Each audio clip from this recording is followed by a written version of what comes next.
हुई है। अरे 10 साल तो हुआ ओवरऑल। 10 साल में किसी पार्टी को भारत देश का निर्वाचन आयोग या कह दीजिए भारत देश का संशोधन अधिनियम 1968 के अकॉर्डिंग इसको नेशनलाइज पार्टी का दर्जा दिया गया, अपने आप में बहुत बड़ी महारत है।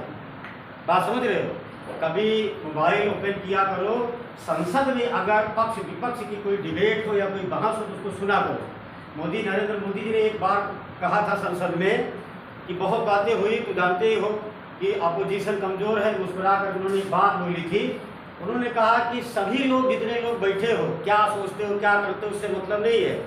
जैसे कि इंदिरा गांधी ने या जवाहरलाल ने एक प्रोसेस दिया था कि अटल बिहारी वाजपेयी को जब देखा करते थे लोग तो कहते थे कि इसका बोलने की शैली, बोलने का तरीका, बात करने का सारी चीज़ें बड़ी अलग है। तो उन्होंने कहा मेरी व्यक्तिगत ये जिज्ञासा है या मेरा मन कह रहा है एक दिन देश का प्रधानमंत्री बनेगा। वो हुआ, क्योंकि बड़े लोग जो कहते हैं ऐसे एक मोदी जी का है, अभी देखिएगा मोबाइल में शायद मिल जाए। मोदी जी ने एक दिन कहा था कि मैं किसी व्यक्ति के विषय में कुछ नहीं कह रहा हूँ, लेकिन जहाँ तक मेरा नज़रिया कहता है कि हो सकता है मैं जीवित रहूँ या मर जाऊँ, लेकिन केजरीवाल एक दिन भारत देश का प्रधानमंत्री बनेगा। तो किसी और का नाम नहीं लिए। और दो लोग भारत देश कैसे हुए हैं जिनको लोगों ने कहा है और वो बने हैं, वो कुछ विचार रहे, हो सकता है बन जाए। अब जब कोई आदमी कामयाब होता है तब इंसान सोचता जरूर है। अब यही देख लो, 2012 की गठित पार्टी 2023 में नेशनलाइज हो गई कि नहीं? वहीं पर मायावती की, काशीराम जी की गठित पार्टी 1984 ये है, यही है ना? गलत हो तो बताना। सपा का 1992, सपा आज तक नहीं हो पाई नेशनलाइज, क्योंकि लीडर बड़ा महान रहा उसका संस्थापक, जानते मुलायम सिंह यादव को, ठीक है। लेकिन जो उसके कुछ नियम रहे राज्यों के वो फॉलो ना कर पाई। लेकिन बसपा हुई, लेकिन कंडीशन इतनी खराब हो गई है बसपा की वर्तमान में कि हो सकता है साल भर लगे, 6 महीने लगे कि 2 साल लगे। अगर प्रोग्रेस करेगी तो ठीक है, नहीं तो वापस ले लिया जाएगा, जैसे और पार्टियों को हुआ। भाई राष्ट्रवादी कांग्रेस पार्टी है, अभी तो 3-4 पार्टियां थी, नेशनल इलेक्शन कमिश्नर ने उसे वापस ले लिया, राष्ट्रीय स्तर की पार्टी का दर्जा जो भी था उनका, क्योंकि जो कुछ उसके नियम है उसको पूरा करने पड़ेंगे, ठीक है। एक बड़ा चर्चा का विषय होगा, ठीक। एक हेडिंग डालो सबसे ऊपर, समझ में जो ना आए तत्काल पूछना, ये तुम्हारे राइट्स में है, तुम्हारे अधिकार में है, पेपर तुम्हें क्वालिफाई करना है। ये भी सही बात है कि कोई भी टीचर इतना ज्ञानी नहीं है कि सारी बातें प्रयास 90% करता है बताने का। धरती का कोई आदमी नहीं कह सकता सब मालूम है, पता रहेगा, कोशिश करेंगे। अगर एक आध पॉइंट फंसेगा तो एक वादा रहेगा, आएंगे तो बता देंगे, क्योंकि जीएस का अक्सर बड़ा ब्रॉड है, तो कोई नहीं कह सकता है कि हमेशा पता है, ठीक है। चलो एक लिखो, हेडिंग डालो, एक ऊपर लिख लो, आम आदमी पार्टी की नहीं, आम आदमी पार्टी को, आम आदमी पार्टी को राष्ट्रीय दल का दर्जा, आम आदमी पार्टी को राष्ट्रीय दल का दर्जा, एक हेडिंग बन गई, ठीक। अब उसका पॉइंट करके लिखो, नंबर 1 ऐसे करके लिखो, 13 अप्रैल 2023, 13 अप्रैल 2023 को भारत निर्वाचन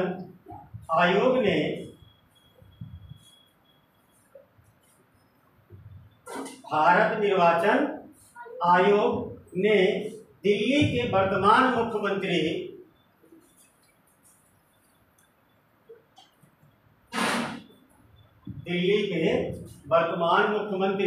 अरविंद केजरीवाल के नेतृत्व वाली,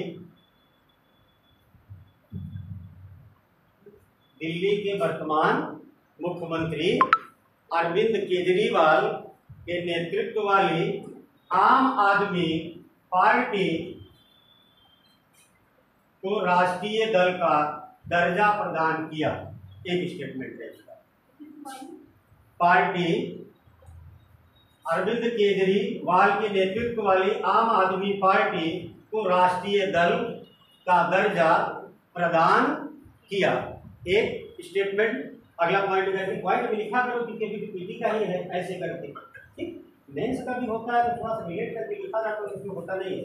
आगे लिखो, जबकि अगला पॉइंट है, जबकि अखिल भारतीय तृणमूल कांग्रेस, जो ना लिख पाए दोबारा पूछ लेना, जबकि अखिल भारतीय तृणमूल कांग्रेस ब्रैकेट में उसको लिख लो AITMC,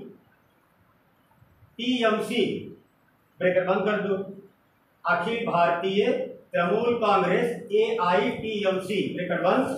फिर आगे लिखो भारतीय कम्युनिस्ट पार्टी, जिसे CPI कहा जाता है, भारतीय, आगे लिखो भारतीय कम्युनिस्ट पार्टी, अब ब्रैकेट में क्या लिखोगे CPI, ब्रैकेट बंद कर दो, 2 हो गया। उसके आगे लिखो क्या कह रहे, राष्ट्रीय कम्युनिस्ट पार्टी, और उसे ब्रैकेट में शॉर्ट में क्या कहा जाता है CPI। हिंदी में लिखा दे रहे हैं कि जानते हो कि आयोग बहुत ज्यादा बड़ा लिखेगा नहीं, वैसे लिखना हो तो लिख देंगे निम्नलिखित में से किन किन पार्टियों का राष्ट्रीय स्तर से दर्जा वापस ले लिया गया है, AITMC CPI ऐसे करके देगा तो बताएगा। बताओ, जैसे कि पहले प्रश्न आता था कि भारत देश में सब्जी उसका है ना, भारतीय सब्जी अनुसंधान केंद्र कहाँ है, पहले से पूछे जाते थे प्रश्न, ठीक। अब क्या पूछता है IIVT वेजिटेबल, ऐसे पूछेंगे इंडियन इंस्टीट्यूट वेजिटेबल रिसर्च, ऐसे पूछता है ना। और कभी कभी कैसे ज्यादा टफ बनाना होता है ऐसे कर देता है II, यहाँ पर T कर देगा, फिर R कर देगा। तो पहले हमें ये मालूम होना कि इसका फुल फॉर्म क्या होता, तब तो लगाएंगे। वो जमाने चले गए जब एक स्टेटमेंट बनाता था कि भारतीय सब्जी अनुसंधान संस्थान कहाँ है, भारतीय दलहन संस्थान कहाँ है। अब तो शॉर्ट में लिखता है कि ये कहाँ है, और ज्यादा परेशान करने की कोशिश करता है तो 4 लिख देगा, सही में कहेगा। अब ज्यादातर अब ये पूछ रहे हैं कि कौन सा इसमें सही नहीं है, पहले तो पूरा पता हो, यही तो देखो पेपर में आता है, ठीक। तो ऐसा पूछेगा तो निम्नलिखित में से पूछा जाए कि हाल ही में भारत के इलेक्शन कमिश्नर द्वारा, भारत निर्वाचन आयोग द्वारा निम्नलिखित में से कितनी पार्टियों को राष्ट्रीय स्तर की पार्टी से नाम वापस ले लिया गया है। कभी थोड़ी ना लिखेगा भारतीय तृणमूल कांग्रेस AITMC CPI, इस तरह से पूछेगा तो मिलाना पड़ेगा। आगे लिखो, उसके आगे राष्ट्रीय कांग्रेस पार्टी, राष्ट्रीय नहीं राष्ट्रवादी, राष्ट्रीय तभी बची हुई है, राष्ट्रवादी कांग्रेस पार्टी, उसे कहा जाता है NCP।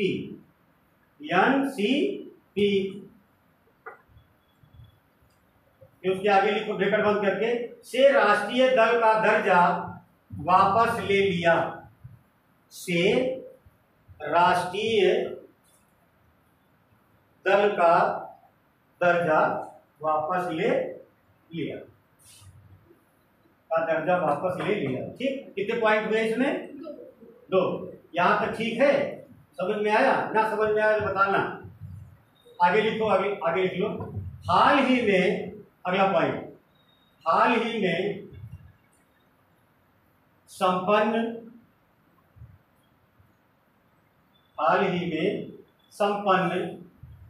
गुजरात विधानसभा चुनाव 2022, हाल ही में संपन्न गुजरात विधानसभा चुनाव 2022, कामा लगाओ, कामा लगा के आगे लिखो, में आम आदमी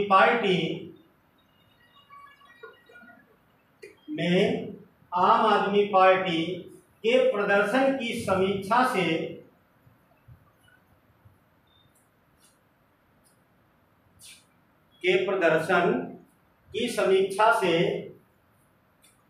यह स्पष्ट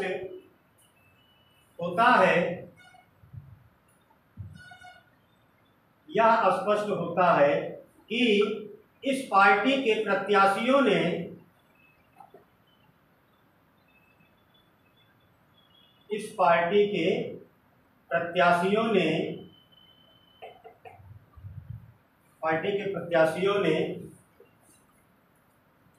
चुनाव में कुल वैध मतों के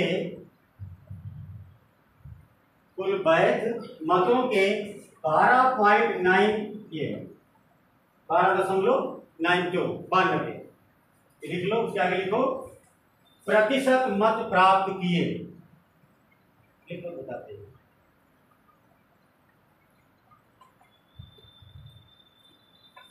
फिर अगला पॉइंट लिखो, इसके अतिरिक्त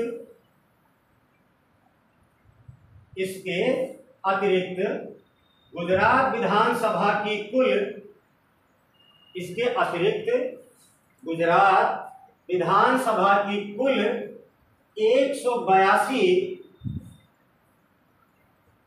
विधानसभा की कुल 182 सीटों में 182 सीटों में से आम आदमी पार्टी 5 सीटें जीतने में सफल रही।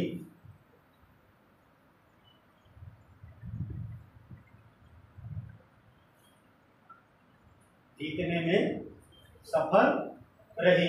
अगला पॉइंट, इस प्रकार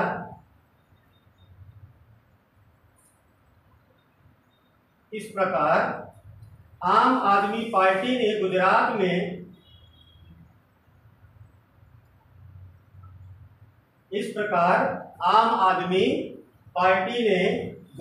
में राज्य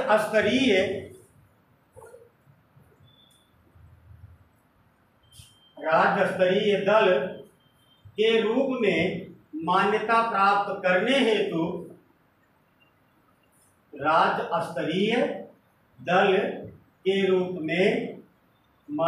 प्राप्त करने हेतु निर्धारित मापदंड को पूरा किया।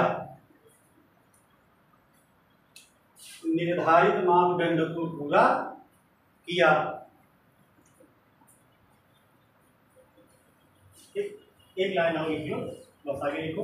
आम आदमी पार्टी को पंजाब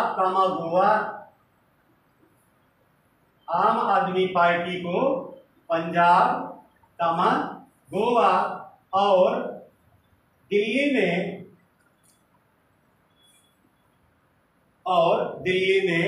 पहले से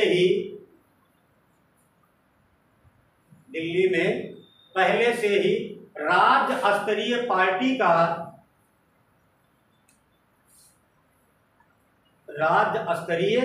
पार्टी का दर्जा प्राप्त है।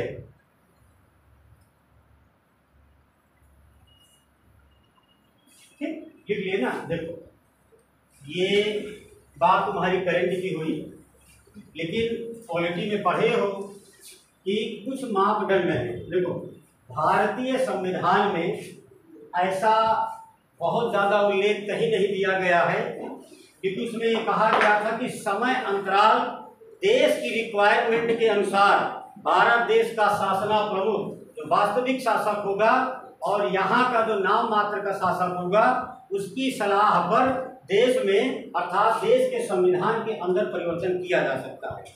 यही तो बात है, क्योंकि इलेक्शन के लिए जब देश आजाद हुआ था तो ऐसा कोई प्रावधान नहीं था कि राष्ट्रीय स्तर की पार्टी होगी या कोई चुनाव चिन्ह आवंटित किए जाएंगे, क्योंकि कंडीशन ऐसा समझो 1947 में कारण क्या था, अरे इतना पीड़ित थे लोग, ये सोचते थे कि जो बाहर से आया है पहले यही चला जाए। बात समझे भाई, घर में अगर परेशानी पैदा हो जाए तो इंसान सोचता है ये आदमी पहले बाहर जाए, फिर तो हम घर वाले हैं ना, समझ लेंगे। यही समझदारी में ना समझदारी जम्मू कश्मीर की हुई थी। बात समझ रहे हो, जो इतना वर्ष लग गया परेशानी झेलने में। खैर छोड़ो, उसके बाद ऐसा समझो 1968 हालांकि पॉलिटी का है, ये मेरे अधिकार क्षेत्र से बाहर है, लेकिन अब इसमें से जुड़ा हुआ है कि अगर तुम पूछो, जैसे हमने कहा कि 12.92 इतना वैध मत प्राप्त किया गया, तो सीधी सी बात है कोई ना कोई उसकी रिक्वायरमेंट रही होगी, कोई ना कोई नियम रहा होगा, तभी तो दर्जा मिला। भाई मैंने भी कहा कि बसपा को मिला, लेकिन उसका दर्जा खतरे में। AITMC, CPI, NCP ये सब खत्म कर दिए गए। कुछ तो कारण रहा होगा कि पहले ही नहीं मिला, इस समय खत्म कर दिया गया, तो पॉलिटिकल सेगमेंट, लेकिन है इसमें करंट में। तो 1968 में एक अधिनियम पारित किया गया था भारत सरकार द्वारा। कारण ये हुआ कि पंडित जवाहरलाल नेहरू के बाद, पंडित जवाहरलाल नेहरू तो फ्रीडम फाइटर रहे भारत देश के लिए, वो तो महापुरुष रहे, लेकिन जेल भी गए। अब उनके बाद जो शासन करने आए, कुछ समय अंतराल ऐसा हो गया ना कि लोगों ने देश को अपना एक शुद्ध भाषा में कहा जाए ना, जैसे लोग कहते हैं बखूबी ना समझ लें कि जो हो गया वो हो गया, पिताजी हैं तो मैं हूँगा, मेरे बाद ये हो जाएंगे। एक बात और, हालांकि बात मुझे बोलनी नहीं चाहिए कैमरे के सामने, लेकिन सत्य है कि राजीव गांधी की मृत्यु का कारण यही बना, उनका वंशानुगत शासनकाल। बात समझो, क्योंकि देखो पहले पंडित जवाहरलाल नेहरू हुए, फिर इंदिरा गांधी हुई, फिर वो हो गए। अब जो पार्टी में और लोग बैठे थे उनको ये लगता था कि लोग, हमको लगता है जैसे उठा करके ला करके बैठाए गए हैं, मतलब मेरे साथ कुछ नहीं हो सकता। इसीलिए जो भी रहा हो, घटनाएं जो भी घटी ईश्वर जाने, और भी जांच आयोग जाने जो भी रिपोर्ट किया है भारत सरकार को, लेकिन कुछ लोग को ये पसंद बिल्कुल नहीं था। और ऐसे ही होता श्रीलंका का पैंथर टाइगर में जो चेयरमैन था प्रभाकरन लिट्टे, मारने की सुपारी लिया, उसके बाद मार दिया। और उनके मरने के बाद जो लोग साथ में थे, जिनको बेनिफिट की जरूरत थी, उनको बेनिफिट हुआ। मैंने कहा ना कुछ चीजें हैं बात नहीं बताई जा सकती है, लेकिन ऐसा नहीं है। लोग प्रधानमंत्री बने, ऐसा समझ लो, लोग जो षड्यंत्र में शामिल रहे प्रधानमंत्री बने, अच्छे अच्छे पद पर रहे। क्योंकि राहुल गांधी बचपना था, बिल्कुल वो बन नहीं सकते थे, उनको यंग होने के लिए 35 साल लगते कुल मिलाकर भाई, और इसमें वो अपना काम कर भी गए। तो ये कंडीशन फंसी थी कि 1947 के बाद, आज़ादी के बाद ये हुआ तो पहले जश्न मनाए, लेकिन जब ऐसे समस्याएं आने लगी कि अब कोई आदमी पीछे से बोलने लगी मैं भी हूँ, तो जो बड़ा लीडर रहेगा कहेगा तुम कब पैदा हो गए, तो फिर वो एक देश देगा संविधान का कि तुम्हारे दिमाग से देश नहीं चलता, भारत के संविधान से चलता है, समाज के रूल से देश नहीं चलता। तो संविधान में क्या कहा गया, यही कहा गया है ना कि जो मेहनत करेगा तरक्की करेगा ऊपर जाएगा। हम आदमी अगर क्रिस्टोपाल, जिसका बहुत छोटा सा नाम है, उसमें अगर ईसाइयों के लिए अगर वहां जाता है, राउंड टेबल जो कॉन्फ्रेंस हुआ था 1932 में, और लॉर्ड इरविन से डायरेक्ट बतिया सकता है, भीमराव अम्बेडकर बतिया सकते दलित के लिए, तो आज की जैसे तुम लोग हो बैठे हो, मान लो सभा है, लोकसभा है, तो यहाँ पर भी 2 3 4 लोग ऐसे होंगे जो अपने समुदाय अपनी कम्युनिटी की बात करेंगे। भाई कुछ लोग कहते रिजर्वेशन खत्म कर दो, कुछ कहते ये कर दो। तो ऐसे उस समय लोग बोलने लगे थे कि भैया देखो तुम्हारी बात हमारे समझ में नहीं आ रही है, हम अलग रहेंगे। अलग रहोगे तो लीडर बन जाओगे, लीडर बनोगे ज़्यादा मेहनत करोगे तो तुम भी कहोगे कि आप वहाँ बैठे हो, हम भी तुम्हारे सामने बैठेंगे। यही एक कंडीशन घटित हो गई थी कि आखिर किसको नेशनलाइज पार्टी का दर्जा दिया जाए। फिर 1968 में एक अधिनियम पारित किया गया था, उसमें नियम लगाया गया, लोकसभा राज्यसभा इतने % तुम्हारी सीटें होनी चाहिए, इतने व्यक्ति जीतने चाहिए, 4 राज्य में ऐसा परफॉर्मेंस होना चाहिए, कुछ 4-5 पॉइंट के मापदंड रहे। अगर उसको जो पूरा करेगा वह एक नेशनलाइज पार्टी का दर्जा प्रदान उसे ही किया जाएगा। और ये पूरी तरह से जो प्रदान करेगा वो भारत देश का इलेक्शन कमिश्नर होगा, जिसमें आर्टिकल नंबर 324 में वर्णित किया गया है 3 में। बात समझ रहे हो कि नहीं? 1 में तो वो है, 2 में नियुक्ति है, 3 में उसकी कहानी कि कैसे कैसे क्या करेगा। ठीक, एक पॉइंट करके लिखो नोट में। हालांकि है तो तुम्हारे पॉलिटी का, लेकिन ठीक है पढ़ना तुमको है। क्या अगर किसी चीज को पढ़ते रहो जागृति आ जाती है तो बगल थोड़ी कर दोगे, पढ़ना पड़ेगा। आगे लिख लो, पॉइंट करके लिखो, चुनाव चिन्ह नोट करके थोड़ा सा है, एक लाइन लिख लेना। चुनाव चिन्ह, फिर ब्रैकेट में लिखो आरक्षण व आवंटन। चुनाव चिन्ह, उसके बाद ब्रैकेट में लिखो आरक्षण व आवंटन, फिर उसके आगे लिखो आदेश 1968 1968, आदेश 1968, आदेश 1968। एक प्रश्न है, सीधा सा पढ़े लिखे हो, ऐसे ही समझ गए होंगे। अगर पूछा जाए कि चुनाव चिन्ह संबंधी अधिनियम भारत देश में कब लागू किया गया? 1968। सीधी सी बात है, प्रश्न का तरीका बदल गया। बात समझ रहे हो? पूछने का उसका लॉजिक चेंज हो गया। तो तुम सिविल की तैयारी कर रहे हो, मैं बता रहा था पिछले वो क्लास वहाँ लगती है, वहाँ कुछ बच्चे पेपर देने गए थे, एंट्रेंस हुआ था बीएड का। बीएड के एंट्रेंस से किसी को नौकरी नहीं मिलती है, लेकिन उसने एक प्रश्न पूछा था, वो बच्ची 2-3 थी, उनको कुछ प्रश्न याद थे, कुछ और हम पढ़ाए थे कहीं लखनऊ में। तो जरूरी नहीं है कि जो अभ्युदय में पढ़ता है बेचारा छोटी परीक्षा नहीं देता, पढ़ाते इसी तुम्हारे सेंटर पर है, चाहे यहाँ हो चाहे लखनऊ में हो। समस्या इस बात की थी, उसने पूछा था कि मनुष्य एक राजनीतिक प्राणी है। बात समझ रहे हो? अब ये ऑर्डिनरी चीजें समझो तो हमेशा पढ़े हो कि मनुष्य एक सामाजिक प्राणी है। बात समझ रहे हो? लेकिन उसने घुमा करके पूछा कि मनुष्य एक सामाजिक प्राणी है, बीएड का एंट्रेंस कोई नौकरी का एंट्रेंस नहीं है।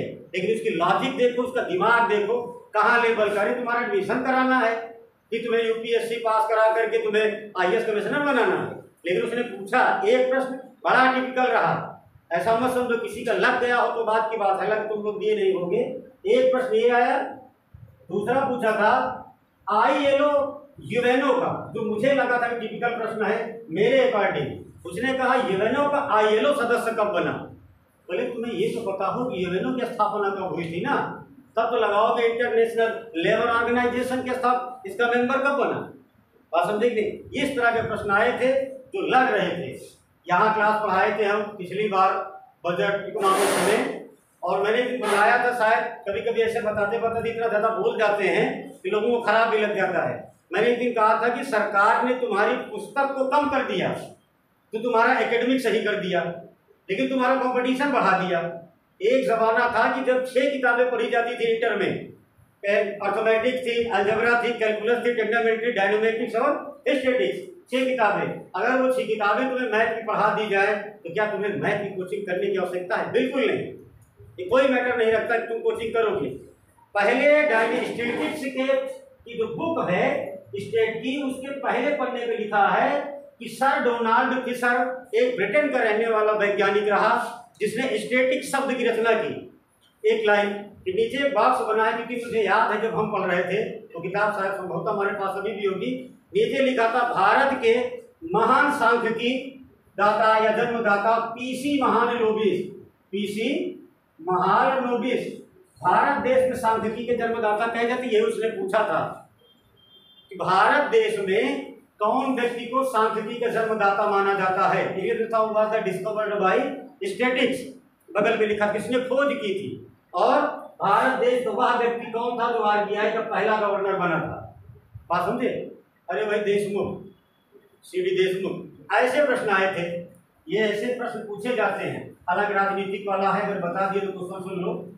अरस्तु था, अरस्तु ने ही कहा था कि मनुष्य एक सामाजिक प्राणी है, ये सत्य है, लेकिन उसका जो कर्ता धर्ता है पूरी तरह से किससे जुड़ा है? पॉलिटिकल से। तो मैं ऐसा कह सकता हूँ, उसकी एक स्टेटमेंट था, उसने कहा मनुष्य एक सामाजिक प्राणी है। एक कामा लगा के उसने कहा पूरी उसकी डिपेंडेंसी राजनीति पर होती है। तो ऐसा हम कह सकते हैं कि मनुष्य एक सामाजिक प्राणी के साथ साथ क्या है? राजनीतिक प्राणी।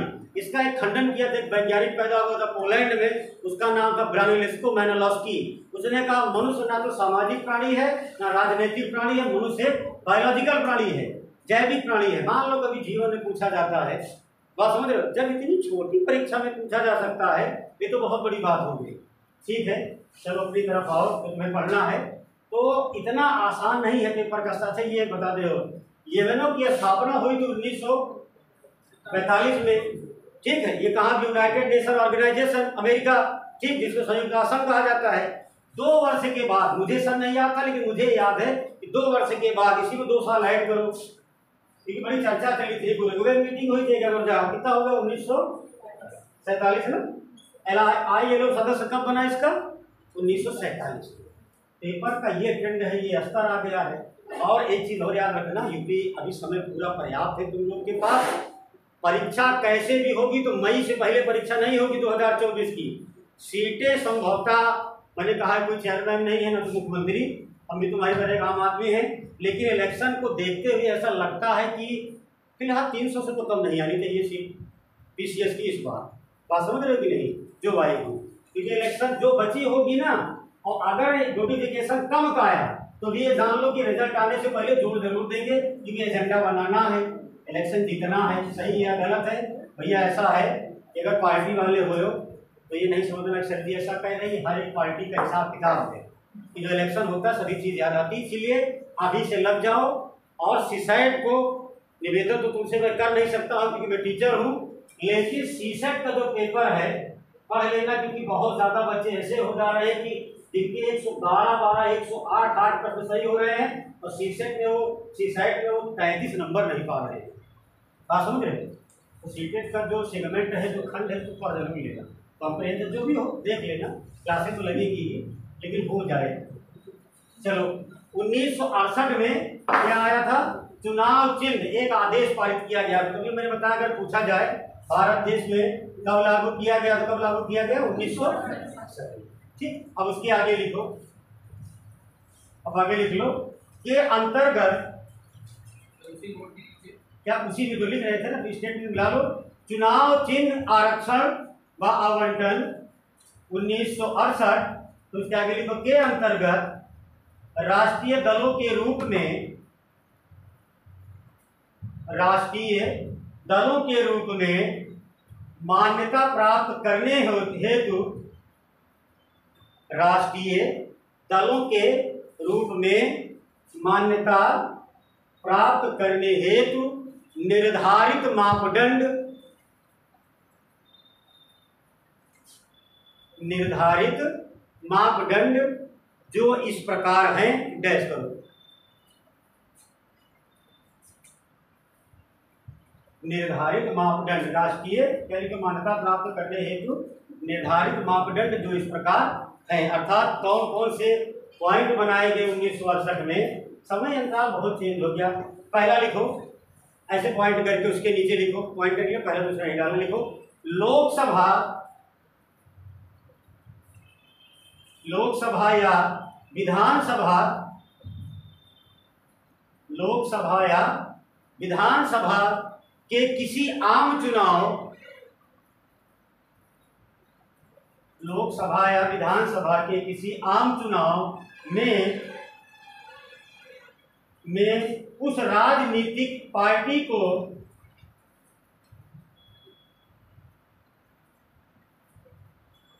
लोकसभा या विधानसभा के किसी आम चुनाव में उस राजनीतिक पार्टी को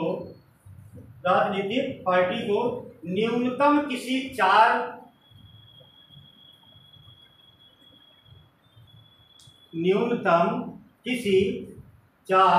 राज्यों में से, चार राज्यों में से प्रत्येक राज्य में कुल, चार राज्यों में से प्रत्येक राज्य में कुल वैध मतों, लीगल और वैध मतों के न्यूनतम 6% मत प्राप्त हुए हों,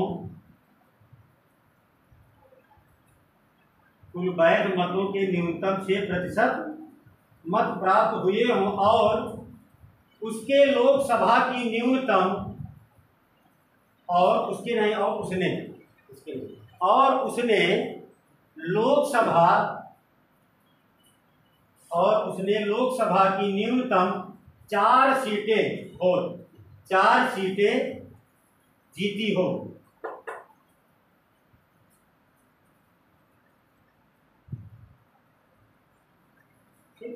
ये हुआ पहला क्राइटेरिया इसका, ठीक। ये उसके नियमावली बनी कब है? 1968 में। दूसरा लिखो, 3 ही पॉइंट बने थे, दूसरा पॉइंट लिख लो। अगला, प्रत्येक नहीं, ऐसा लिखो, लोकसभा के, प्रत्येक नहीं, लोकसभा के पिछले आम चुनावों में, लोकसभा के पिछले आम चुनावों में उस दल ने कुल, लोकसभा के पिछले आम चुनावों में उस दल ने कुल सीटों की न्यूनतम,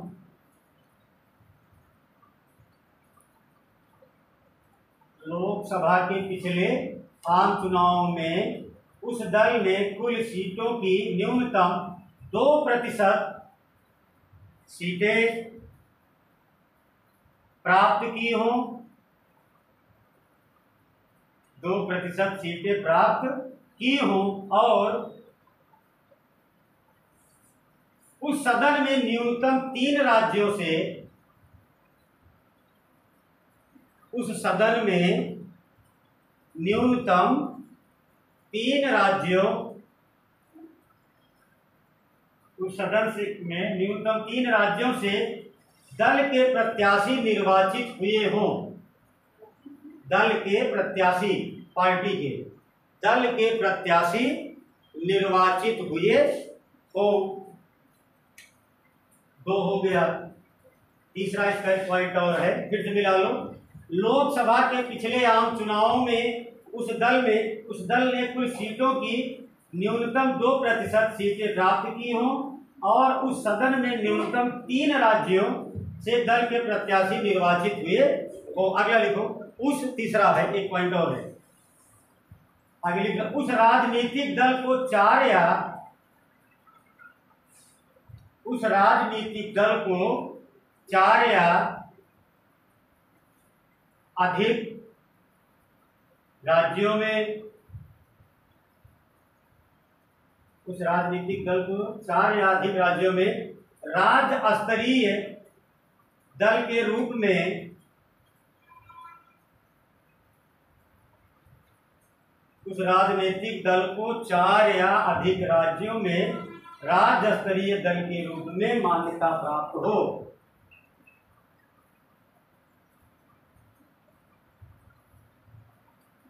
ठीक, लिख लिए ना, मान्यता प्राप्त हो। एक स्टेटमेंट लिखो नीचे, उपर्युक्त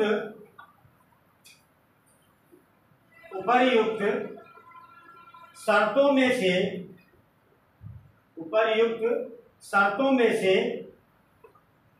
किसी एक शर्त को पूरा करने पर,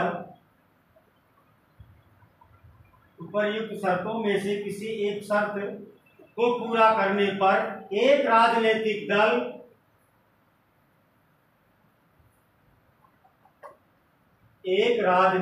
दल राष्ट्रीय दल के रूप में, एक राजनीतिक दल राष्ट्रीय दल के रूप में मान्यता प्राप्त करने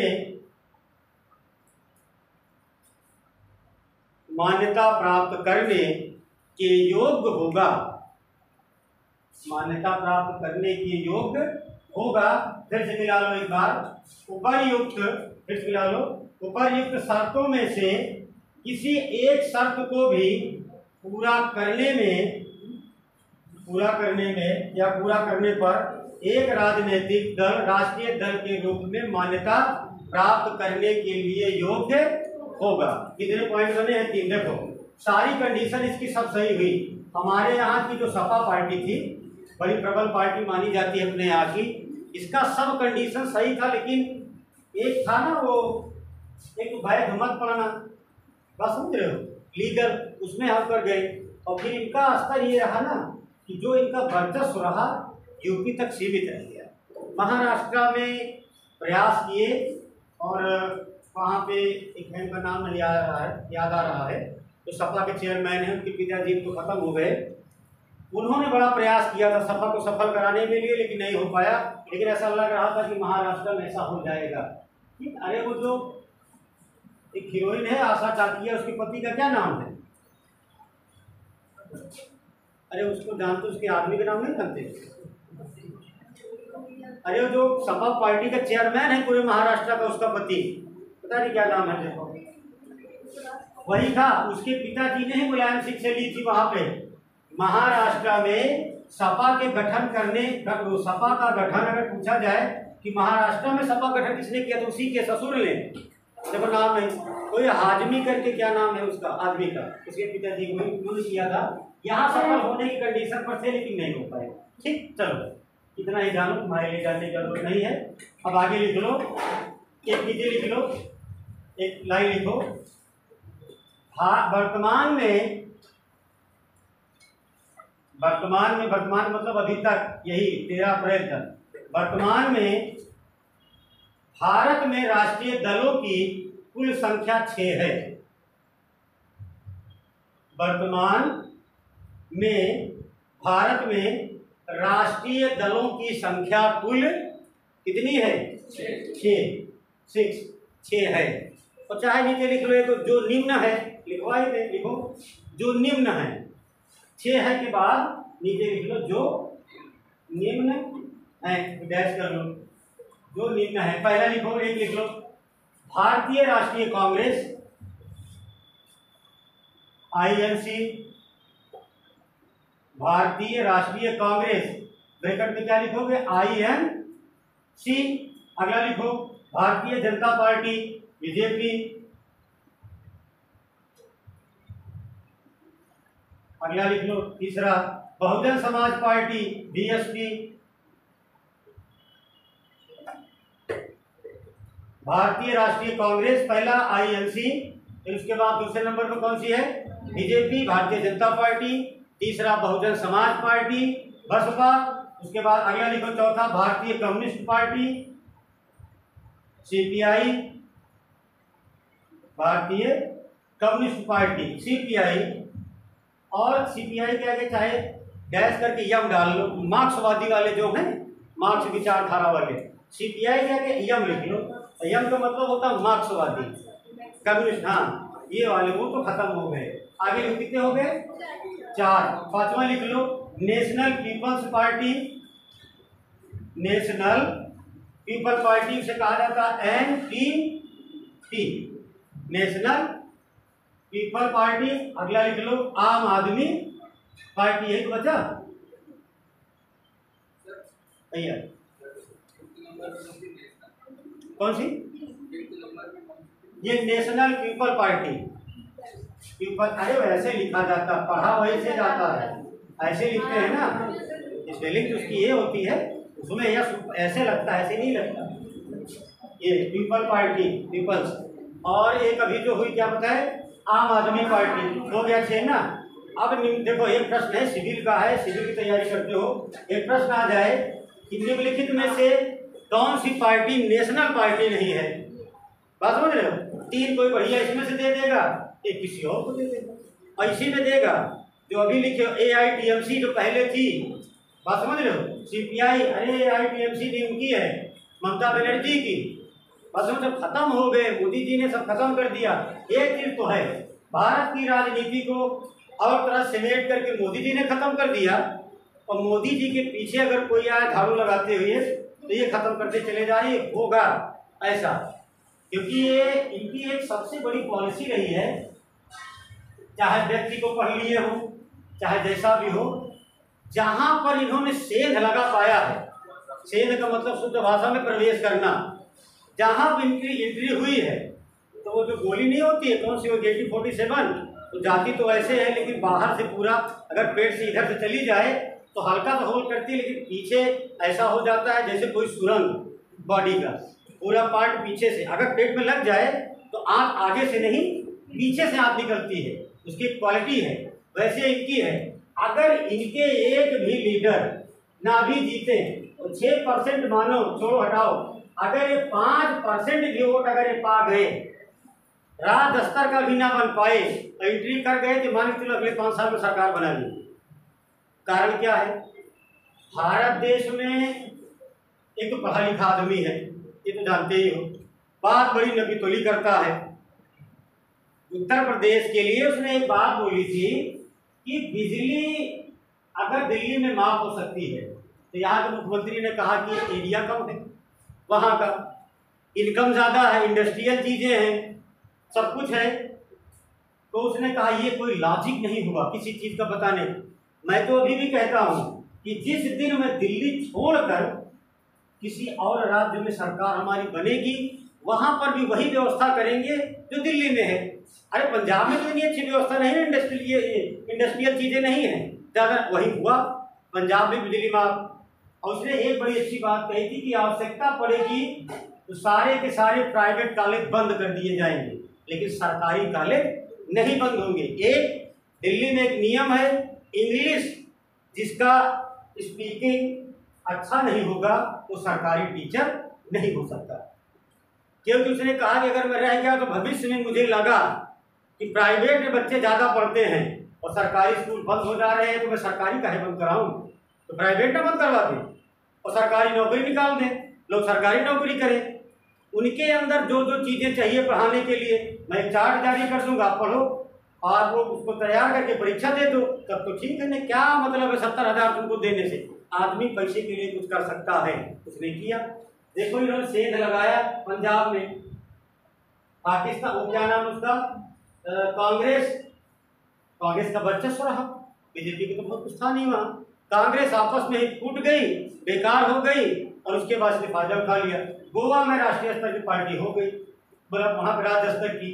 अब ये मान के चलो सरकार इनकी या तो हरियाणा में बनेगी या तो गोवा में, देख लीजिएगा, क्योंकि इनका जो प्रवेश द्वार है वो खुल गया है। अब गोवा में पॉसिबिलिटी ज़्यादा है, लेकिन लोग कयास लगा रहे हरियाणा में। उत्तर प्रदेश में भी तो कहा था कि अगर बजट की क्या बात है, बजट तो मुख्यमंत्री पेश करता है ना।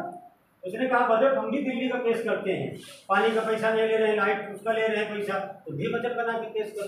लेकिन बात समझ में नहीं आई। खैर छोड़ो, सबके अंदर अच्छाई बुराई है, ऐसा नहीं कि उनके अंदर एकदम बिल्कुल अच्छाई है, लेकिन कुछ चीज़ें उन्होंने सही कही या कुछ किया। अपने यहाँ कुछ हो रहा है लेकिन सारी जगह सही हो रहा है। एजुकेशन पॉलिसी थोड़ी सी गड़बड़ है इस समय की। खैर छोड़ो, चलो ये हो गया तुम्हारा। अब ये जो प्रश्न है, तुमको हमेशा शॉर्टकट में पढ़ना नहीं है, डीपली पढ़ना है। करंट पढ़ोगे, उसके साथ अगर हिस्ट्री आ जाएगी तो पढ़ना पड़ेगा, ज्योग्राफी आ जाएगी तो पढ़ना पड़ेगा, पॉलिटी आ जाएगी। ये पूरा पॉलिटी का सेगमेंट था, ये हमारे राइट्स में नहीं था जो हमने लिखवाया।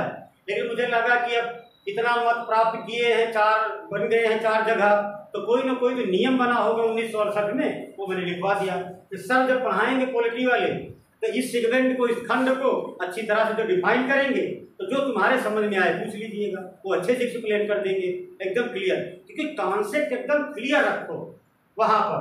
1/4 का प्रश्न नहीं आता 1/4 का।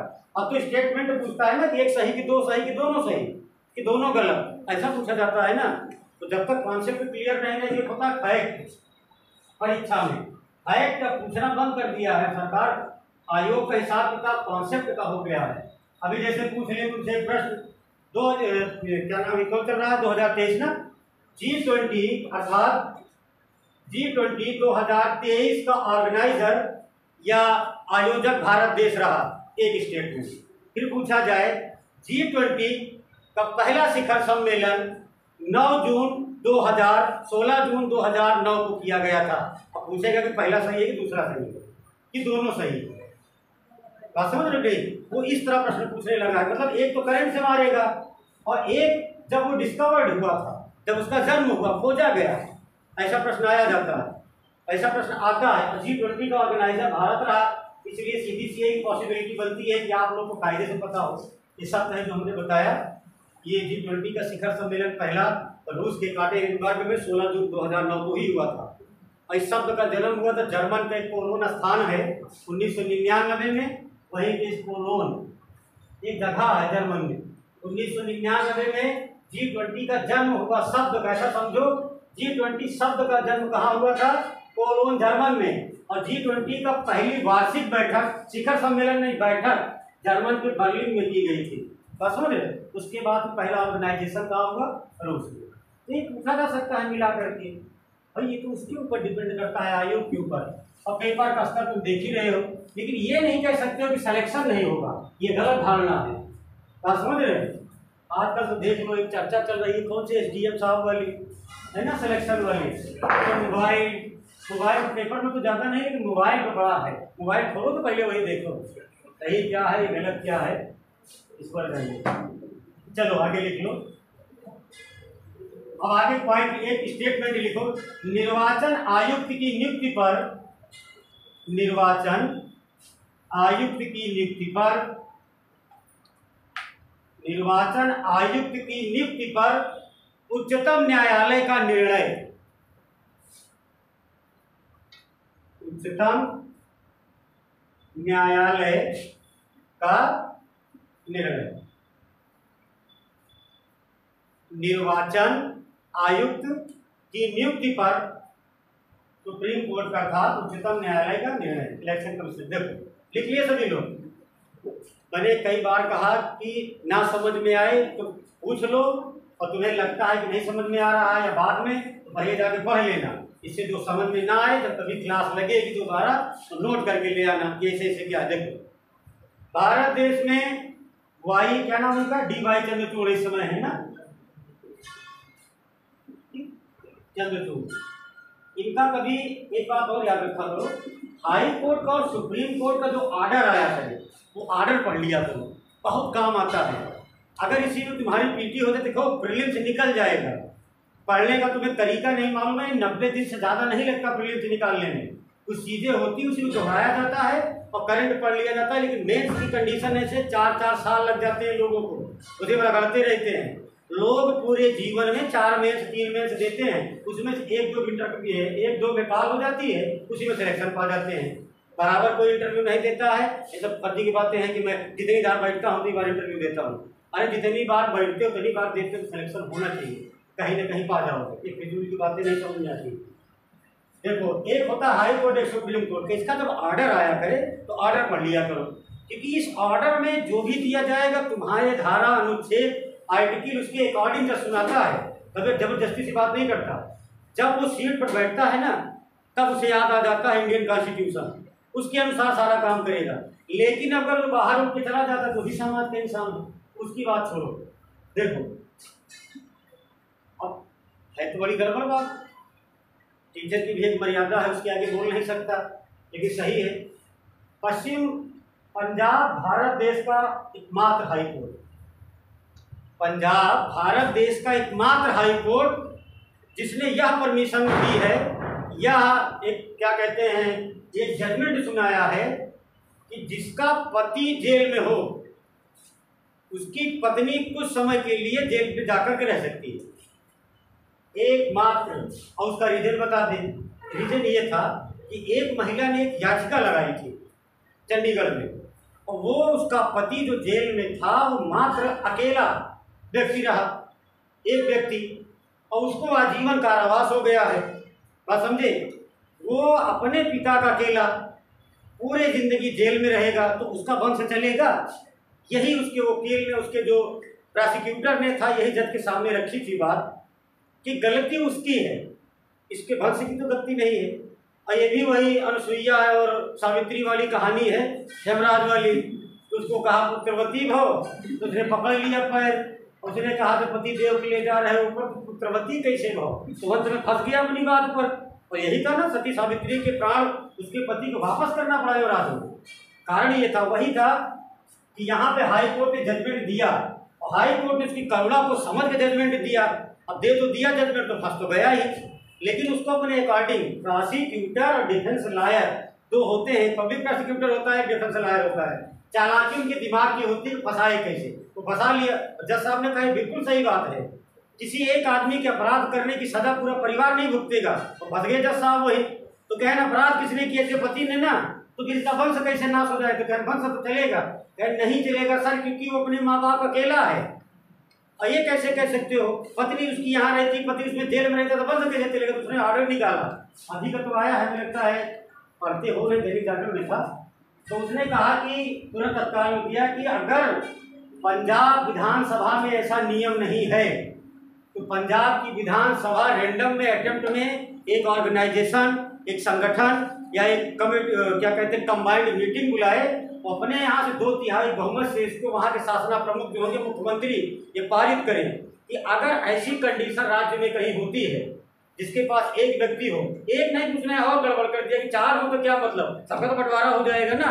उसने कहा अगर ऐसी कंडीशन में किसी को आजीवन कारावास होता है तो वहाँ पे एक आदेश बने और जेल में एक अलग स्थान बनाया जाए, और उस तब तक उसे मतलब एक समय अवधि निर्धारित की गई, उसके बाद तक वो वहीं रहेगी महिला, उसके बाद आएगी।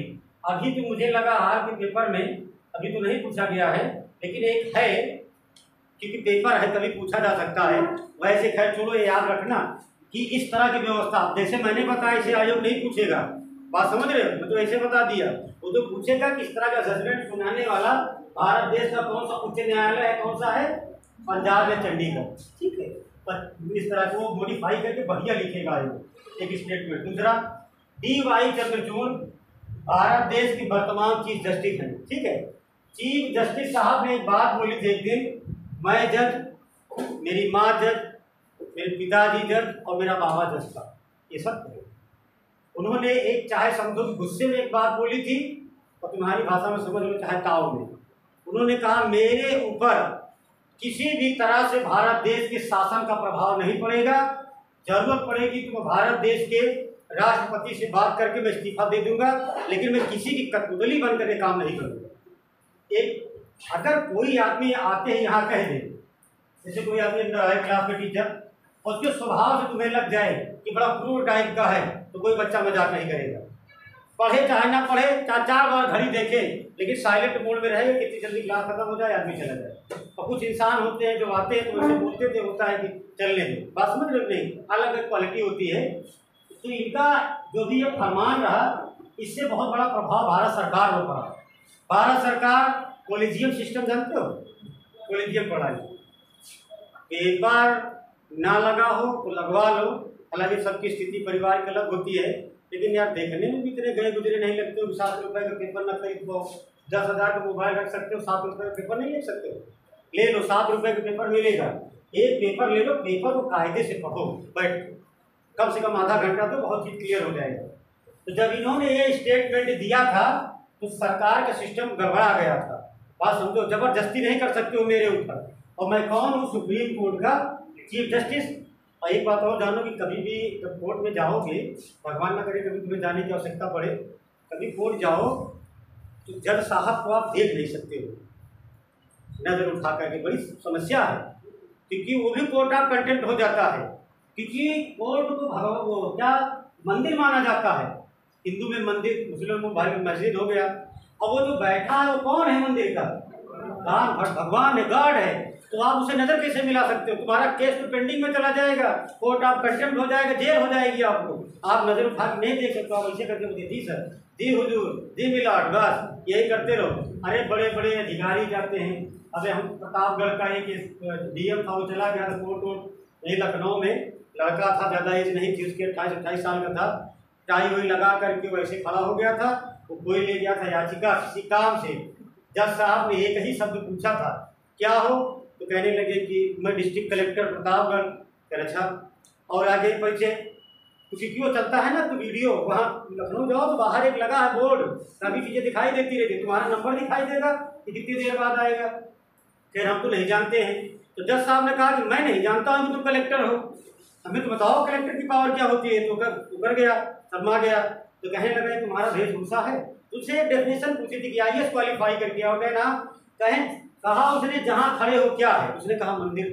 कहा मंदिर का मैं कौन हूँ? भगवान। तो कहें तुम्हारी हिम्मत कैसे बढ़ पड़ी इस तरह से पेश होने की?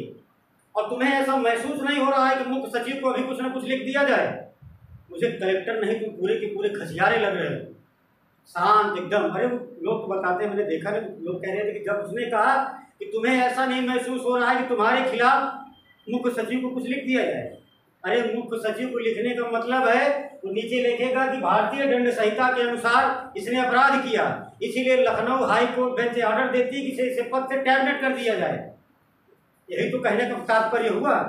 जैसे किसी का बाप किसी का पिता कहता है कि हमरे तुम लायक नहीं हो, कुछ नहीं कर पाओगे, 2 रोटी के लिए मोहताज हो जाओ। इसका मतलब तुम्हें श्रापता नहीं, इसका मतलब तुम इतने बड़े हो गए, उसे लग रहा है कि तुम कुछ नहीं कर पाओगे जीवन में, तो श्रापता नहीं है, तुम्हारा पिता है। तो ये साधारण भाषा है।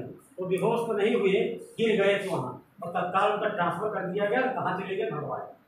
ठीक, तो यहाँ पर इन्होंने जब ये जजमेंट दिया था, सबसे बड़ी बात क्या देने का कारण, अखिलेश यादव हो या कोई और पार्टी हो, जितने अपोजिशन वाले सभी लोगों ने कहा कि वो हुआ ना मशीन में छेड़छाड़, पड़े हो ना ईवीएम में, ईवीएम की वजह से हमने क्या कहते हैं इलेक्शन हम हारे। सभी लोगों ने कहा इसमें कोई प्रूफ नहीं है, ना कोई दे सकता, ना मैं दे सकता हूँ, ना वो दे सकते। तो सभी लोग कहते हैं क्या सही था क्या गलत है भगवान जाने, भारत सरकार जाने।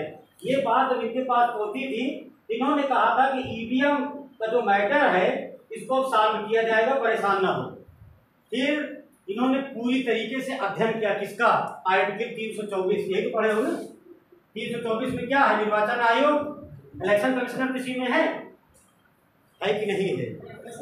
ना पढ़े हो तो पढ़ लो, सांस ना फुलवाओ हमारी, तुम्हें बिल्कुल ना पता हो, तुम्हें बहुत आगे कहानी ना बताएं। ठीक है, 324 में भारत देश के निर्वाचन आयुक्त की नियुक्ति नहीं, उसके विषय में बात कही है, ऐसा समझ लो थोड़ा सा। 324 के इसमें कहा गया है कि भारत देश का एक निर्वाचन आयुक्त होगा, इसमें 2 है, उसकी नियुक्ति की बात कही गई। फिर उसके 3 उसके कर्तव्यों की, तो करेगा क्या क्या। डी वाई चंद्रचूड़ ने यही बात कही थी कि ईवीएम को लेकर बड़ा हो रहा है भारत देश में बवाला, इसमें है क्या, कौन नियुक्ति करता है निर्वाचन आयोग की। तो नीचे लिखा गया था 324(2) में जहां निर्वाचन की बात कही गई, उसमें कहा गया है भारत देश का जो शासना प्रमुख होगा, अर्थात उसमें प्रधानमंत्री का नाम मेंशन नहीं है, ऐसे लिखा गया है संविधान। भारत देश का जो वास्तविक शासक होगा अर्थात शासना प्रमुख, उसकी अध्यक्षता में एक परिषद का गठन किया जाएगा। उस परिषद के द्वारा एक निर्णय लिया जाएगा और वह निर्णय जिस व्यक्ति के लिए लिया जाएगा, राष्ट्रपति उसी को भारत देश का इलेक्शन कमिश्नर बना देगा। क्या समझे कि नहीं? उसमें ये लाइन लिखी है कि भारत देश का जो शासना प्रमुख होगा उसकी अध्यक्षता में, ये दूसरे नंबर पर, ये आर्टिकल नंबर 2, आर्टिकल पार्ट 2 है 324 का, भारत देश के शासना प्रमुख की अध्यक्षता में एक व्यक्ति, उसकी अध्यक्षता में एक परिषद का गठन किया जाएगा। वह परिषद जिसका नाम रिकमेंड करेगी, राष्ट्रपति उसको भारत देश का निर्वाचन अधिकारी बना देगा।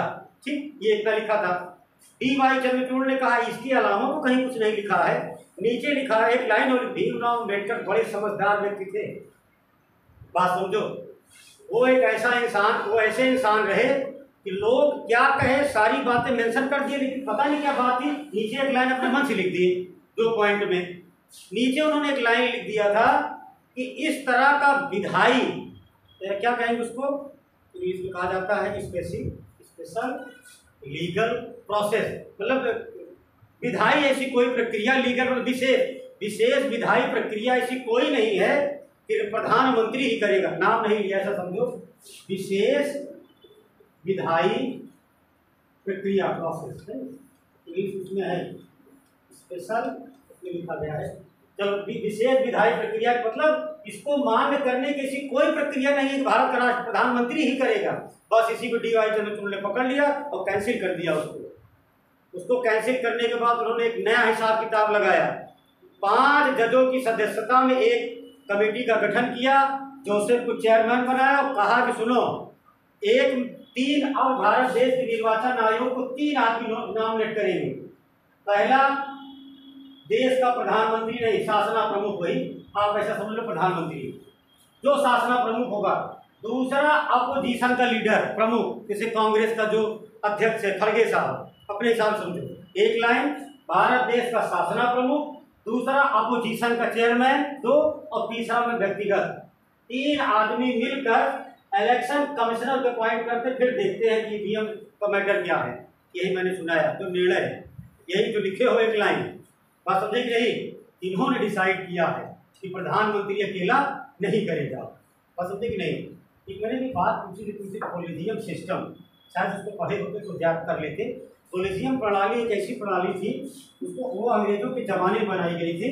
कॉलेजियम का तात्पर्य ये होता है कि एक लाइन में तुमसे कोई पूछे कि कॉलेजियम सिस्टम क्या है, कॉलेजियम प्रणाली, उसका एक लाइन में अर्थ है, चाहे आर्टिकल नंबर 124 हो और चाहे आर्टिकल नंबर 214, स्टेट हो या सेंट्रल हो, सुप्रीम कोर्ट हो चाहे हाई कोर्ट हो, यहाँ के जजों की नियुक्ति बिना भारत देश के सुप्रीम कोर्ट की परमिशन से नहीं की जाएगी। और कॉलेजियम सिस्टम जो बनाया गया था, तो फाइल बना करके सुप्रीम कोर्ट के जज को दी गई। उसमें ये कहा गया था कि इसकी नियुक्ति भारत का प्रधानमंत्री और क्या कहते हैं कानून मंत्री और जज, एक जज, 3 लोग मिलकर के करेंगे। और उसकी रिकमेंडेशन को सुप्रीम कोर्ट ने खारिज कर दिया। उसने कहा बिल्कुल नहीं, देश का प्रधानमंत्री कानून का ज्ञाता नहीं होता, न कोई अपोजिशन का ज्ञाता होता है, किसी भी स्टेट का और किसी भी सुप्रीम कोर्ट के जज का की नियुक्ति की पूरी पावर से नहीं दी जाएगी। यही बात आवाज हुआ था। कॉलेजियम की जो सिस्टम प्रणाली की फाइल गई थी, दीपक टी.आर. ठाकुर करके एक लोग थे ना वहाँ पर जज, उन्हें फाइल को फेंक दिया था। भारत के जो अटॉर्नी जनरल ऑफ इंडिया जो थे, महान्यायवादी जो लेकर गए थे, उन्होंने कहा इतनी बड़ी बदतमीजी कभी करिएगा नहीं। भारत के जज स्वतंत्र रहे हैं, स्वतंत्र रहेंगे। आप उनको हटा सकते हो सिस्टम से, नीचे से आओ, आप उनके ऊपर महाभियोग लगवा दो या राष्ट्रपति से रिकमेंड करा करके उनको हटवा दो, फिर डायरेक्ट आप राजा नहीं हो सकते। इसी पावर का मिसयूज नहीं, अच्छा प्रयोग वाईडी चंद्रचूड़ ने किया था। आप समझ रहे? इनकी एक बातें इनका देखा करो, बीच बीच बड़ा बड़ा धंधा करते हैं, तुम्हारे हिसाब से बड़ा अच्छा बोलते हैं, कभी खड़े हो जाते हैं तो कहते हैं सुप्रीम कोर्ट स्वतंत्र है, स्वतंत्र रहेगी, तो जिसको सबको न्याय मिलेगा। समझ रहे? देख रहे कितने मैटर निपटाए जा रहे हैं। बहुत कम लोग ऐसे आते हैं जो अपने पद का सही प्रयोग करते हैं। आगे लिखो, ये समझ में आया कि नहीं? ये उसकी प्रणाली रही, इन्होंने किया था कि ये 3 लोग होंगे, इसके लिए 5 सदस्यीय थी अध्यक्षता। चलो आगे लिखो, उसी के नीचे लिख लो, भारत के मुख्य निर्वाचन आयुक्त भारत के मुख्य निर्वाचन आयुक्त एवं अन्य निर्वाचन आयुक्तों की, भारत के मुख्य निर्वाचन आयुक्त एवं अन्य निर्वाचन आयुक्तों की नियुक्ति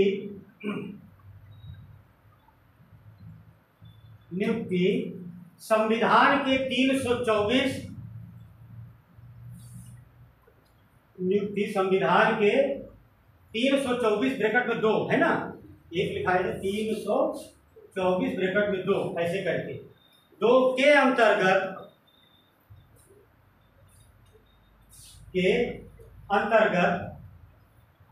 एक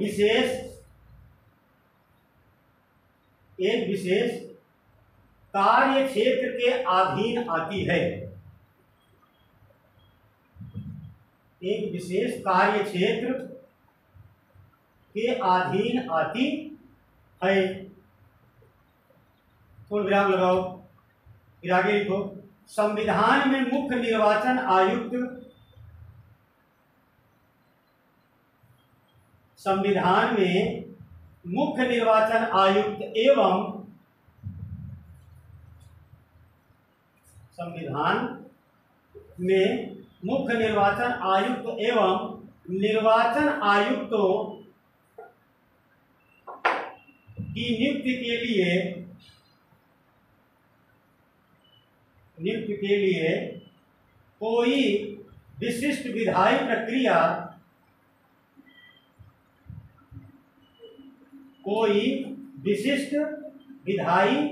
प्रक्रिया, ब्रैकेट में इंग्लिश में लिख लो, विशेष लीगल प्रोसेस, ब्रैकेट में लिख के बंद कर लो, क्योंकि वो संविधान इंग्लिश में ही लिखा गया है ना, विशेष स्पेशल लीगल प्रोसेस, ब्रैकेट बंद कर दो। वर्णित नहीं है, वर्णित एक्सप्लेन, वर्णित नहीं है विधायी प्रक्रिया, यहाँ तक लिखे हो, उसके बाद इंग्लिश में स्पेशल लीगल प्रोसेस, ब्रैकेट बंद, वर्णित नहीं है। अब पूर्ण विराम लगाओ, आगे लिख लो। अब तक मुख्य निर्वाचन आयुक्त एवं निर्वाचन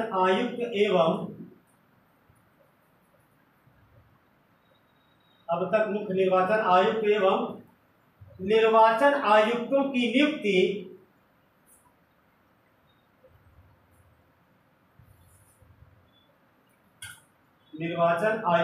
नियुक्ति प्रधानमंत्री ब्रैकेट में लिखो शासना प्रमुख, ब्रैकेट बंद कर दो, प्रधानमंत्री के बगल में बगल में लिखो शासना प्रमुख, ब्रैकेट बंद, उसके आगे लिखो के नेतृत्व में मंत्रिपरिषद की सलाह पर,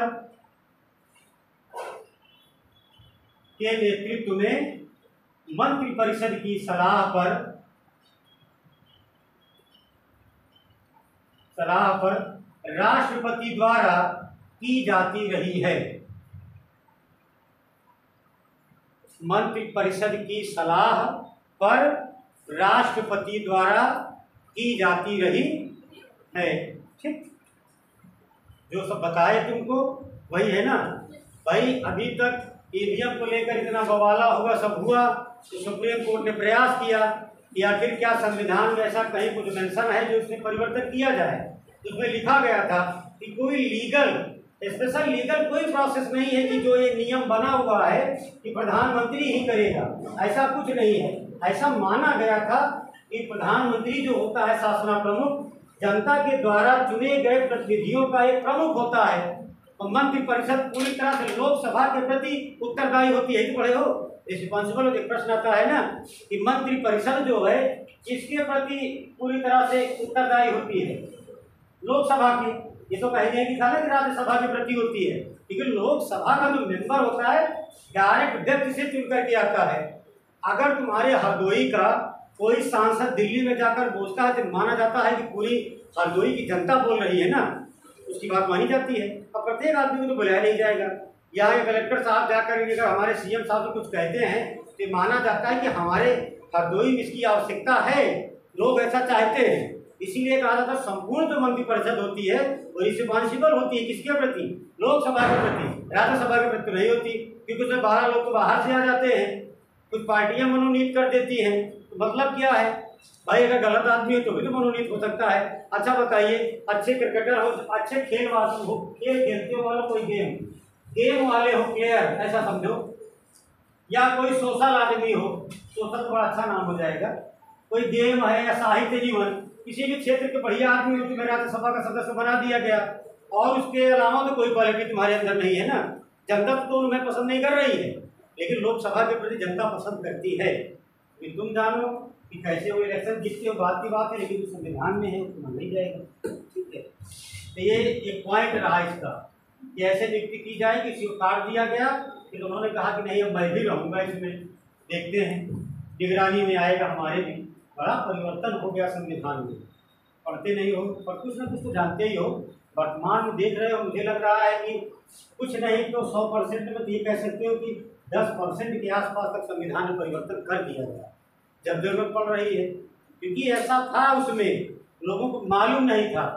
जैसे कि अब तुम लोग इस कमरे में बैठे हो, कोई बाहर का आदमी कहते कि इसमें एक ऐसा खूंखार जानवर है इस कमरे के अंदर कि तुम लोग चले जाओगे, सब के सब मारे जाओगे।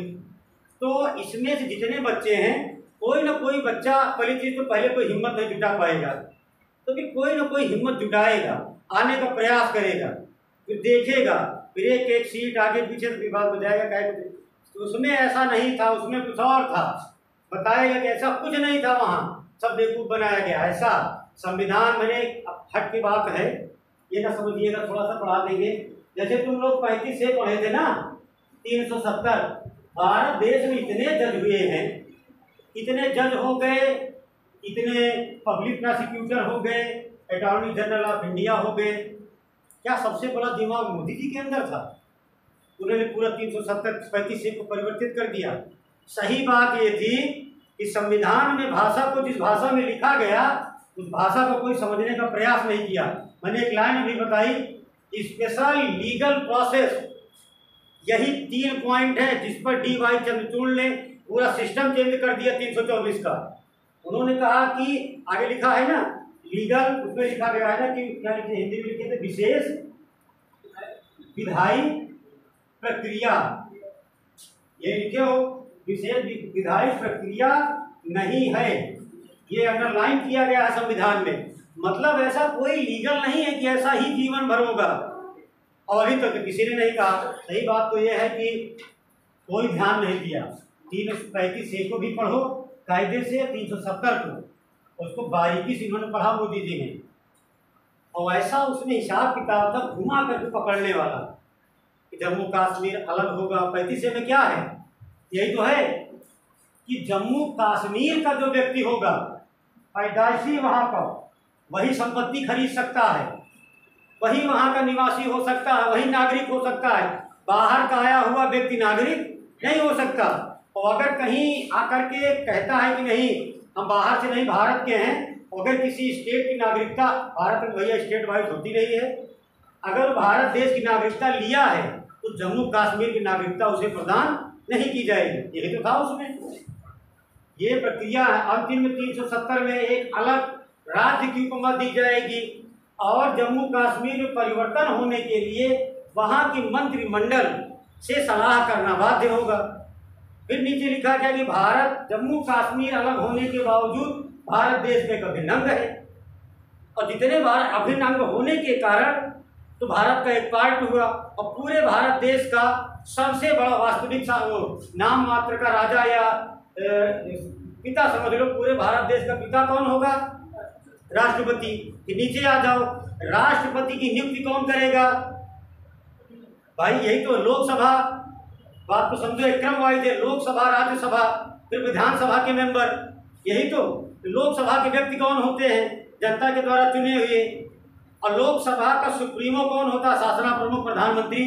मोदी जी ने ऐसा पॉइंट निकाला था, ये बात मैं मानता हूँ कि बड़े बड़े लीडर के दिमाग की बात नहीं, तो जो बहुत बड़े बड़े वकील हैं, सोचो अलग होने के बावजूद उसने पकड़ा कि अभिन्न भारत का अंग है तो मेरा और हमारा अंग है, तो इसके ऊपर पिता कौन हुआ? राजा राष्ट्रपति, और राष्ट्रपति की कमान तुम्हारे पास है। फिर परिवर्तन कैसे नहीं हो सकता? बिल्कुल हो सकता है। और भारत देश में डबल स्टेट अमेरिका नहीं है, एक अमेरिका की नागरिकता एक स्टेट की, यहाँ एक नागरिकता होती है। और घुमा करके देखो, दुनिया देख रही है। लद्दाख हो गया, जम्मू कश्मीर हो गया, जिससे कोई बड़े बड़े लीडर से पूछो तो कहते थे, एक हमारे यहाँ रामनाथ जेठमलानी थे, बड़े सम्मानीय व्यक्ति हैं। उस मीटिंग में वो भी बैठे थे जिसमें मोदी जी ने बुलाया था। उन्होंने कहा, मेरे छोटे भाई हो, मैं पूरे विधि की बात करता हूँ कि एक 370-35 से एक ऐसा आपका बोला है कि छो मत, नहीं जल जाओगे, क्योंकि अंग्रेजों ने अलग बना दिया है। मोदी जी चैलेंजर आदमी तो नहीं है। उन्होंने एक चीज़ ये भी कहा कि अगर भारत के संविधान में अगर थोड़ा सा भी जगह इसकी होगी, हमारे महापुरुषों ने अगर थोड़ा सा भी ऐसा कोई पॉइंट बनाया होगा, तो आप मेरे बहुत सीनियर हो जेठमलानी जी, मैं आपका पैर छूता हूँ, आप बहुत बड़े ज्ञानी हो। मैं हाई स्कूल इंटर पास आदमी, लेकिन उस आग के गोले को मैं छूऊंगा नहीं। नरेंद्र मोदी उसको, या प्रधानमंत्री भारत का वर्तमान का, इसको खाएगा, पचाएगा, पूरी दुनिया देखेगी। आप मुझे पॉइंट बता दो संविधान में कि ऐसा क्या कहीं लिखा है कि जम्मू कश्मीर भारत का अंग है? तो दुनिया देख रही है। बात समझे कि नहीं? अकल से काम होता है, शरीर से फिटकी ले करके बलवान नहीं होता। ये आदमी कहा जाता है, एक हिस्ट्री का वैज्ञानिक, एक हिस्ट्री का एक अंग्रेज हिस्ट्री में है जॉर्ज, मैंने बताया था कभी, बिल गेट नाम का एक व्यक्ति था। जॉर्ज बिल गेट भारत देश आया तो वो एक उदाहरण बताया था कि जो इंसान शरीर से जितना मजबूत होता है उतना ही दिमाग से वो पैदल होता है, कमजोर होता है, ऐसा उसने कहा था। देखो वो उसने कहा, अब उसने कह दिया अगर कभी परीक्षा पूछा जाए तो बात वो इसलिए कहा था, अब तुम्हें बताया। हालांकि उसने इसलिए कहा था कि एक प्रश्न है, कहा जाता है कि 1857 की क्रांति में मरने वाले लोग सबसे ज्यादा कहाँ के थे? अवध और बिहार के। ये विशेष प्रश्न भी आया है कि 1857 की क्रांति में सबसे ज्यादा मरने वाला इंसान कहाँ का? अवध और बिहार का। उसने जज करने के बाद यही बात कही कि दक्षिण के इंसानों के अंदर ऐसा क्या है कि वो सोल्जर नहीं बनते, सब साइंटिस्ट हो जाते हैं, सब वैज्ञानिक बन जाते हैं, और सब के सब मिलिट्री में क्या भर्ती होने वाले उत्तर प्रदेश बिहार के आदमी हैं मार खाने के लिए। कुश्ती में चैंपियनशिप में एनिमल में क्या हरियाणा वाले हैं, क्योंकि वो दिमागी हैं। रामानुजाचार्य को ले लो, किसी और ले लो, नाम ले ना लो, दक्षिण के सब महान व्यक्ति पैदा हुए। उसने कहा कि इधर के लोग शरीर से मजबूत, जहाँ कोई कहता है कूद जाते हैं, मेरा ही लीडर सामने खड़ा हो कहता है मारने लगते हैं, ये भी नहीं समझ पाते। इसीलिए इनकी शरीर इतनी मजबूत हो गई। वहीं दक्षिण के आदमी को 4 बार बुलाओ मीटिंग में, आने के लिए तैयार नहीं होता, अपने भाई को कटाक्ष से करता। जैसे एक नाम है, कहा जाए भीमराव अम्बेडकर का सबसे बड़ा प्रतिद्वंदी कोई रहा, विधान कौन सी सभा थी? संविधान सभा में, तो उनका नाम है टी.टी. कृष्णाचारी। संविधान में कभी आगे पढ़ोगे तो पढ़ोगे, यह लक्ष्मीकांत में नहीं है, डी.डी. बसु में है। ये जब कभी पहुंचते थे तो कहते थे और बताओ साहेब, ये कहते थे, इनसे कहते थे और बताओ साहेब। साहेब का मतलब जानते हो क्या होता है? ये वाला साहेब, या तुमको पढ़ाते पढ़ाते कुछ और पढ़ाते ही कुछ लोगों को खराब लगने लगेगा। ये है साहेब। इस साहेब का मतलब होता है, जो वैसे भीमराव अम्बेडकर साहेब लिखा जाता है, साहब नहीं। साहेब का मतलब होता है निम्न जातियों का प्रतिनिधित्व करने वाला व्यक्ति। टी.टी. कृष्णाचार्य कहते थे। एक होता है साहब, देखा तुम समझ सका कि लाट साहब, कलेक्टर, शुद्ध भाषा में ब्यूरोक्रेसी अर्थात ISPCS, ब्यूरोक्रेसी में उच्च पद पर आसीन होने वाले व्यक्ति को कहा जाता है साहब, और गरीबों का निम्न कोटि का प्रतिनिधित्व करने वाला साहेब। इसीलिए टी.टी. कृष्णाचार्य को कहा करते थे साहेब। एक होता है साहिब, हाँ टी.टी. कृष्णाचार्य, समझ रहे हैं? चंदन लगाते थे, गोल टोपी लगाते थे, बड़ा बड़े प्रतिद्वंदी रहे हमेशा। क्योंकि ब्राह्मण थे, दलित थे, मिलती नहीं थी बात। तब उन्होंने डेफिनेशन दी थी कि साहब वो होगा, साहेब ये होंगे। और वही बात उनको अच्छी लगी हो चाहे खराब, नाम भी रख लिए तब नाम साहब नहीं लिखा जाता, साहेब होना। ठीक है, चलो। रीडिंग है, किताबों में कहीं कहीं उल्लेख है इसका। भगवान करे इतना पढ़ना न करे, थोड़ा सा पढ़ लो आ जाओ। ज़्यादा पढ़ने के बाद इंसान को बस दुनिया की बातें आती है। और जैसे आपने एक बात कही कि सही बात नहीं है, सही दुनिया में कुछ भी नहीं है। जो आदमी जिसको देख लेता है वो कह देता है। जर्मन का कार्ल मार्क्स कहता था कि अमीर आदमी सही नहीं होते, मेरा बस चले तो हत्या कर दूँ सबकी। अब बताओ अपने जीवन में तुम सोचो का सब के सब अमीर आदमी गलत होते हैं? ऐसे भी अमीर आदमी है। अब अंबानी को देखो, अपने बड़े लड़के की शादी कर रहा तो सबको 4 व्हीलर दे रहा था। भारत सरकार ने उसके ऊपर बैन लगा दिया, कहा 4 व्हीलर न दो। उसने कहा मेरी मर्जी कह रहा है। तुम्हारी मर्जी क्या है भैया? तू सबको, तुम्हारे इतना पैसा है, सबको तुम दान दे दोगे तो नौकरी कौन करेगा देश में? और जब सभी मर्सिडीज से ठहरेंगे, सबको तुम 1-1 करोड़ रुपया दे दोगे तो कल यही वर्कर तुम्हें जरूरत पड़ेगी, तुम्हारे आएगा? भारत का पूरा सिस्टम खराब हो जाएगा। इसीलिए सब गड़बड़ नहीं है। लेकिन मार्क्स को लगता था, वो तो कहता था कि मेरा बस चले तो मैं खत्म कर दूँ, पूंजीपतियों का पूरा सर्वनाश कर दूँ। पता नहीं क्या था, क्या करें, गरीबों का मसीहा कहा जाता है। तो बड़ा खराब, उसको ऐसा बोला करता था कि एक बार जेल भी हो गई थी उसको। जी सर। 6 महीने रहा भी। और इतना बड़ा अच्छा आदमी था कि तुम्हारे लिए बता दे, उच्च कोटि जर्मन आइडियोलॉजी उसकी किताब है। बात समझ रहे? German ideology. इतना नीक इंसान था कि अपने ही उम्र में लव मैरिज किया सामने की पूंजीपति से, लेकिन उससे कोई संतान उत्पन्न नहीं की। जब उसकी पत्नी ने उससे पूछा कि किताब का नाम बता रहा हूँ, कभी हाई फाई नहीं लगे, जर्मन आइडियोलॉजी है, उससे पूछा क्या कि मेरी गलती क्या है? उसने कहा एक ही जीवन में तुम्हारी गलती है कि तुम्हारा बाप पूंजीपति है। तो तब इतनी बड़ी सजा, ये कौन सी बात है? ऐसे हाँ, एक शोषित करने वाले शोषण वर्ग, 2 वर्ग। वही बोला कर, रोजगार वर्ग का शब्द का प्रयोग करने वाला वही व्यक्ति था। ये भी एक बात जान लो, भारत देश में आज तक ऐसा कोई वैज्ञानिक नहीं पैदा हुआ, आज 2023 तक बता रहे हैं कि जो कार्ल मार्क्स की थियरी को चैलेंज किया हो। नहीं सर, कोई नहीं। जो कह गया है वो सब सत्य है। वो एक बात बोला करता था कि भारत देश में एक ऐसी राजनीति होगी, यहाँ का राजनेता अपने छोटे वाले निम्न कोटि वाले के पास जाएगा, उसके कंधे पर हाथ रख करके कुछ देर खड़ा रहेगा, लेकिन जितनी देर तक उच्च कोटि का पूंजीपति छोटे आदमी कंधे पर हाथ रखेगा, उतना ही जमीन के अंदर धंसता चला जाएगा। इसका परिणाम उसे कुछ समय के बाद पता चलेगा। अरे इसे उल्टा सीधा बोला था अंग्रेजों ने, या वारंट जारी कर दिया था, क्योंकि अंग्रेज का आधी दुनिया पर राज था ना। 6 महीना जेल में रहा, छोड़ो, बड़ा महान दार्शनिक रहा हो। अब बेचारे इन्हीं की बातों का जवाब देते देते मैक्स वेबर मर गए, तो बड़े घर में मैक्स वेबर ही नहीं, उनके बहुत सारे सोशियोलॉजिकल थिंकर्स थे जिसकी आलोचना करी। डायरेक्ट था बहुत ने भी, और कस्की ने भी की थी उसकी आलोचना, बहुत लोगों ने की। चलो बड़े लोग थे। आगे लिखो, ज्यादा हो गया, ये था इसका। ठीक है, चलो आगे लिख लो। कुछ लिखे हो इसमें? अरे हमको बताओ, तुम्हारे यहाँ बरसात नहीं हो रही है भाई? कल पानी बरसात आया परसों? अरे तो फिर खराब नंबर है तुम्हारे यहाँ, तो मत हो रही है। चलिए पॉइंट लिख लो, नीचे करके पॉइंट करके लिख लो। आगे लिखो, 2 मार्च 2023, 2 मार्च 2023 को उच्चतम न्यायालय,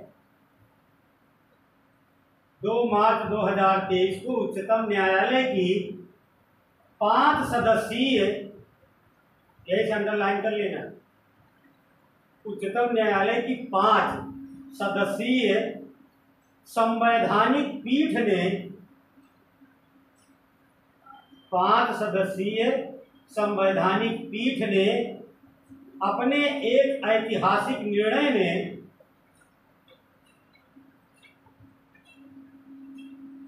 2 मार्च 2023 को उच्चतम न्यायालय की 5 सदस्यीय संवैधानिक पीठ ने अपने एक ऐतिहासिक निर्णय में मुख्य निर्वाचन आयुक्त और चुनाव आयुक्तों, मुख्य निर्वाचन आयुक्त और चुनाव आयुक्तों की नियुक्ति के संबंध में, मुख्य निर्वाचन आयुक्त एवं, उसके आगे क्या लिखे हो, निर्वाचन मुख्य निर्वाचन आयुक्त और चुनाव आयुक्तों की नियुक्ति के संबंध में अहम फैसला सुनाया। अहम का मतलब इम्पोर्टेंट ना, अहम फैसला सुनाया। चलो, प्रश्न ऐसे ही होते हैं, पूर्ण विराम लगा लो। अगर पूछा जाए कि हाल ही में सुप्रीम कोर्ट की कितने सदस्यों की खंडपीठ ने यह जजमेंट दिया है कि निर्वाचन आयुक्त की प्रक्रिया पुराने हिसाब से या पुराने पैरा पर ना होकर नए तरीके से की जाएगी। कितने लोग हैं उसमें? क्योंकि कभी कभी पूछा जाता है कि केशवानंद भारती के केस में कितने जज बैठे थे, कितने सदस्यीय थे। एक ये है, मिनर्वा मिल्स थी, ये भी है, बहुत बड़ा केस रहा मिनर्वा मिल्स का। मिनर्वा मिल्स में कितने थे, इस तरह पूछा जाता है। अगर यहाँ में पूछ लिया जाए, उच्चतम यह पूछा जाए भारत देश के निर्वाचन आयुक्त के नियमावली के परिवर्तन में सुप्रीम कोर्ट के कितने सदस्यों की नियुक्ति या कितने खंडपीठ या कितने सदस्यीय ने जजमेंट सुनाया, कितने लोग थे? 5 सदस्य थे। और पूछा जाए कि वो कौन थे? केशव जोसेफ करके थे, लिखवा दे रहे हैं, जोसेफ साहब थे इसके चेयरमैन। आगे लिख लो एक पॉइंट और। न्यायालय ने अपने निर्णय में यह कहा कि न्यायालय ने अपने निर्णय में यह कहा कि मुख्य चुनाव आयुक्त, न्यायालय ने अपने निर्णय में यह कहा कि मुख्य चुनाव आयुक्त एवं चुनाव आयुक्तों की नियुक्ति, मुख्य चुनाव आयुक्त एवं चुनाव आयुक्तों की नियुक्ति एक समिति के माध्यम से, एक समिति के माध्यम से भारत के राष्ट्रपति द्वारा की जाएगी। एक समिति के माध्यम से भारत के राष्ट्रपति द्वारा की जाएगी। ठीक, तो विराम लगा लो। बस बाकी समझ ही रहे हो क्या समिति कैसे क्या था। पुरानी प्रक्रिया खत्म कर दी, प्रधानमंत्री सब कुछ नहीं होगा, अपोजिशन का होगा, एक प्रधानमंत्री, एक व्यक्तिगत सुप्रीम कोर्ट का चीफ जस्टिस होगा। ठीक है, चलो पढ़ लो, जो भी ना आए पूछ लेना, प्रयास करना, प्रयास ये करो कि कितना पढ़ो आ जाए, कोशिश ये करो जितना पढ़ाया जाए उससे ज़्यादा तैयार हो जाए, ज़्यादा सही है। ठीक, इसके बाद क्लास इंग्लिश किसकी है? इकोनॉमिक्स की है ना।